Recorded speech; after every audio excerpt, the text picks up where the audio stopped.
Hello everyone, my name is William Amzalag and I want to welcome you to our 9th episode of Jeunesse Longevity TV. Jeunesse, we are redefining youth.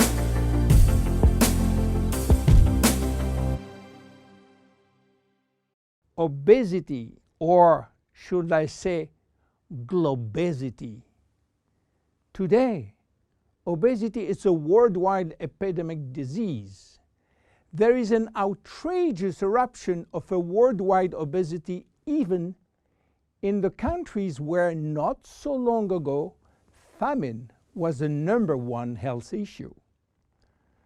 The fatness of the world is changing rapidly, and this is very disturbing because it's going out of proportion and nobody can get any control of this new epidemic.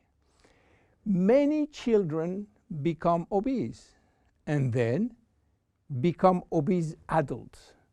The diseases associated with obesity, such as heart disease, cancer, and especially diabetes, will explode. That will mean a lot of sick people all over the world. The cost in terms of death, diseases, and money spending is just astronomical. Think about today, there is in the world about 3 billion people overweight and 800 million real obese. The cost of obesity in the United States is about $150 billion per year, which is 10% of the total US medical cost. So what is the difference between overweight and obese? Overweight means that you gain only a few kilos above standard, from 1 to 15 kilos for adults. Above this threshold, you're considered as obese. If you wish to get more detailed information, then you have to calculate your BMI, which means your body mass index, by using the following formula: your weight in kilo divided by your height in square meters. If your BMI shows score under 18.5 per square meter, it means that you need to gain weight. You are underweight. If it is between 18.5 and 25, you are in normal standard. Between 25 and 30, you are overweight, and above 30, you are qualified for obesity. Note that BMI is a standard tool which do not apply in extremes like very tall people or very small people, and also should be adapted to children. Why people become obese? It is very simple in theory, but become more complicated when we reach fat metabolism. We are gaining weight or fat when we eat more than we spend in terms of calorie, or when we spend less than we eat in terms of calorie. So how do we get energy? The body will get energy only from the food, knowing that 1 gram of carbohydrate will release 4 calories, same for proteins, but 1 gram of fat will release 9 calories. So all depend on how much you eat and what kind of food you eat. If the food is rich in fat or in protein or in sugars. Now, how do we spend energy? There are 3 ways to spend energy.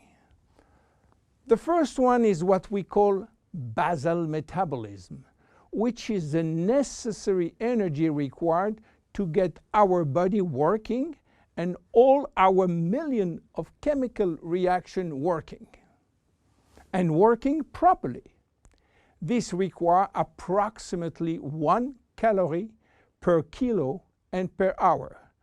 So if you weigh 60 kilo, you will spend in 24 hours 60 multiplied by 24 equal 1,440 calories per day. And this is good news because you have no control on that. The second spending is the necessary energy to fight against heat or cold. And these depend on the environment and the way that you are protected against heat or cold. It is called thermogenesis. And again, you have little control on that. The third one is the energy required to move your body, and that is entirely up to you. This is to say that physical activity is the only controllable way to spend energy. We will see later that this very simple way of gaining or losing weight is influenced by many, many other factors, and especially the control of fat metabolism by a sophisticated group of hormones. So why such epidemic? To understand, we have to go back 20,000 years ago. As surprising that it can be, our genes have not changed for the last 20,000 years. At this time, life for humans was quite difficult. In fact, life was based on food availability, and food was really available only during spring and summer. The rest of the time, no food, almost famine. Our genes has to adapt and to work in accordance with this alternance of abundance and famine, and they create a kind of energy storage. The fat cell was born. This cell has the capacity to storage all kind of energy derived from fat, from carbohydrates, and even proteins. It can increase 50-fold its size and retain energy in the form of triglycerides. Because of uncertainty of food availability, our genes were oriented toward the saving mode, which means that every time we eat, all the energy coming from the food was oriented in the storage facility. What happened 20,000 years later? Our genes are still oriented towards saving mode, but there is no more famine. On the contrary, the new society offers an extreme abundance of food rich in calories, and that all over the year. And guess what happened? Everything is going first in storage. And once in storage, it is very difficult to get out. You understand now why it is very difficult today not to gain weight or fat. But there is another factor. 20,000 years ago, in order to bring food at home, men were hunting, fishing, or climbing trees to get fruits. And that was a huge energy spending mode. Today, with a new technology created for lifting heavy items or escalator or elevator, we reduce drastically our energy spending. You understand now why it is so easy to gain weight or fat. What are the consequences of obesity in terms of health and longevity? To make a long story short, it is a disaster. Being and staying obese will lead to a long list of chronic diseases, including cardiovascular disease, diabetes, cancer, metabolic syndrome, and consequently a drastic shortening of life. That will not account for the uncomfortable physical, emotional, and mental consequences of being heavy for ourselves and for our relationship. In terms of aging, obesity is shortening telomeres, increasing DNA damage, and reducing stem cell pool. So what to do for reducing obesity? Obviously, it is quite difficult considering the worldwide effort of the medical community with so small results. Health authorities are repeatedly organizing campaigns to inform people about the consequences of eating too much sugar or fat or the lack of exercise.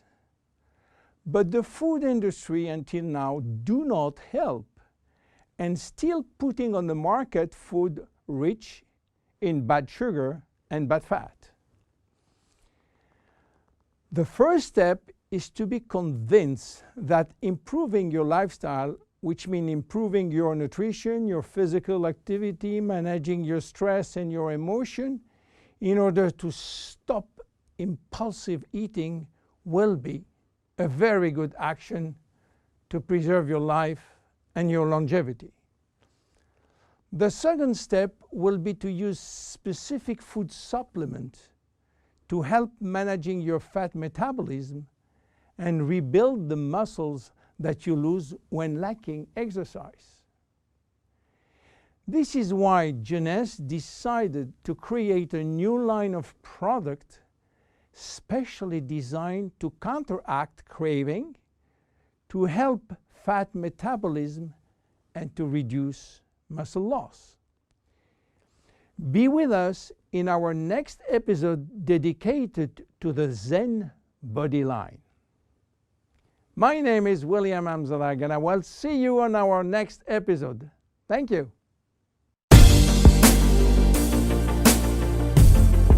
Jeunesse. We are redefining youth.